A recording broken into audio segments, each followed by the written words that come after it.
You're on Rescue TV. I'm super excited to have Dr. John Demartini on the Rescue TV couch the day after The Bachelor chose a single mother to be the love of his life. This is big news and it's going crazy in the media. I think it's a very topical time to have you here talking about dating as a single mother. Well, you know, many times people have this idea that, oh, well, if she's married and she has a child, then that would be more challenging to get the next guy if she's been possibly married and then divorced, or if she's just had a child. But the reality is that you're looking at the entire package. And so a man is looking for all 7 areas. Somebody who's got empowerment in all 7 areas. They're looking for somebody that's attractive and beautiful and healthy. They're looking for somebody that's intelligent, that's got wit and speed of processing of information. They're looking at people that may have ambitions and goals. They're looking for somebody that's also not going to blow economically, but is actually going to contribute economically, not cost. They're looking for somebody that's wants to have a family and wants to be with them and shows intimacy and love. They're looking for somebody that's got social savvy and knows how to connect with people and relate to people and maybe a social network. They're looking for somebody that's also inspired by something. And if you have that, whether you have children or no children, if you have that package, you're appealing and you're attractive. And so I think every man is weighing out all those variables and trying to get the best package. And the same thing for women. They're looking for the best package they can get. So if you look at a social experiment like a show like The Bachelor, where one man gets to choose from a harem of women, and the world is shocked that he chooses the one with a 9-year-old daughter, what would you say that contestant got really right to end up as the winner?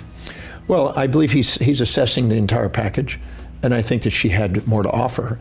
And obviously the chemistry that we have, believe it or not, the chemistry we have is based on perceptions and associations we've had from previous experiences. Okay. We all have what is called a search image and an anti-search image. Right. A search image is a collection of everything that has supported our highest values throughout our life, and then we're looking and we're seeing things, and if it matches that, we're attracted. And an anti-search image is everything that's challenged those values throughout our life, and we're kind of avoiding repelled by it.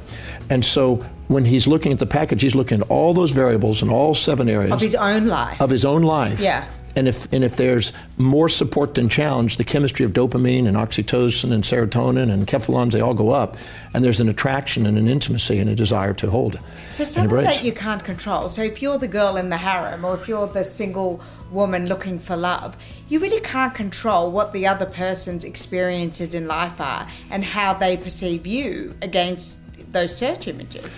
Yeah, but you want to make sure that you don't feel that, oh, if I don't get this, there's something wrong with you. Right. Because that may be that's the chemistry between him and this other woman, maybe. But there's always somebody that wants your chemistry, that wants your package. There's somebody for everybody.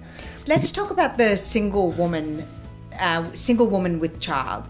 And we were talking earlier, and you were saying that it's about owning all of who you are, and the way that you understand what the benefits of having a child are in your, offer.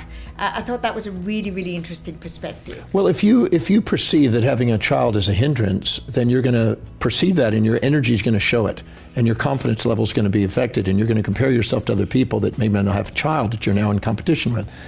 But if you ask yourself, how specifically is having a 9-year-old child, that's a very beautiful child, how does that give me an advantage? And maybe stack up all the benefits and advantages that you get. You'll come in with a confidence and a magnetism that's even more powerful because you know you have something to offer. So it's all your own perception. And as a result of how to communicate the value of that in terms of the values of the person that you're dating. They have a set of values, and if you can communicate in terms of those values, you make them open up and get the dopamine going. So you have the skill. We saw The Bachelor's dopamine going, at close range on TV. Yes. Every week. Well, just know that whatever you've experienced or whatever you have, it has an advantage and disadvantage. If you can find the advantages more than the disadvantages, you can use it to your advantage. If not, it becomes your disadvantage. It's all perception, and it's the way you present it to the person in their values.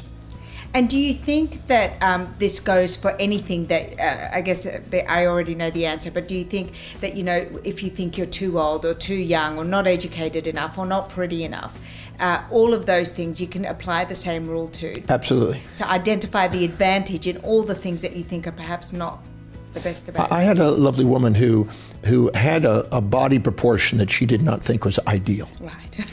And so she was beating herself up, and immediately when somebody came in with a different proportion, she would cut them down to try to make herself look, not so bad. So the partner or any other person? Any woman that would come in around when she'd be with a guy she kind of liked, another woman would come in, she'd cut them down. So she was protecting herself. Yeah, like a piranha. And but what was interesting is I sat with her and I said, what is the advantage you have? And I took a list of all the things that she didn't like about her body that she kind of covered and avoided. And how did they give her an advantage? And she never stopped to look at that.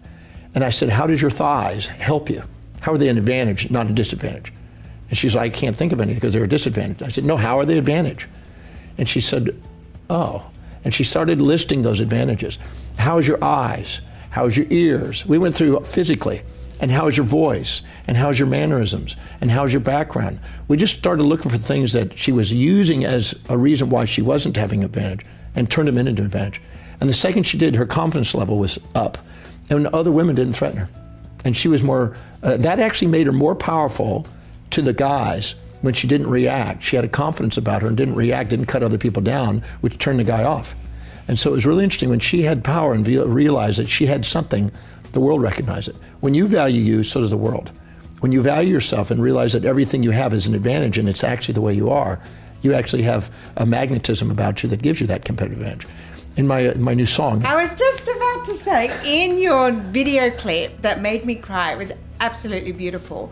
You have a scene towards the end where it says, at the end of each day, or when the mask is off, look in the mirror and say, no matter what it is, I love myself. Yeah. And wow. Wow. Say wow. I was speaking one time with Louise Hay many years ago, and we were on a conference. And she had people come up one by one and stand in front of the mirror. And she does mirror work, exactly. Yeah, and she had to say, you have to say, I love you, just the way you are. And so many people couldn't do that. And when I got in line, I got up in front of it, I didn't want to walk away from the mirror. I was like, yeah. And I was amazed at how many people had difficulty looking in the mirror and saying, thank you, I love you.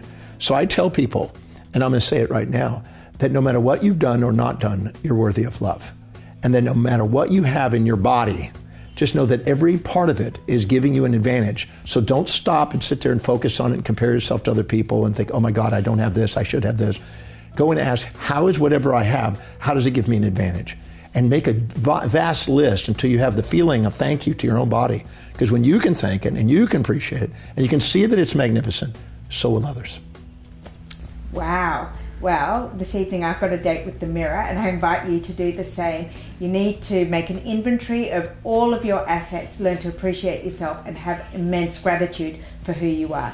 I think that was one of the best videos we've done with you, Dr. Demartini. Thank you so much. Thank you. I love it. I always leave feeling so happy and empowered after speaking to you. Thank you so much for having me. So wonderful to see you again. Yep.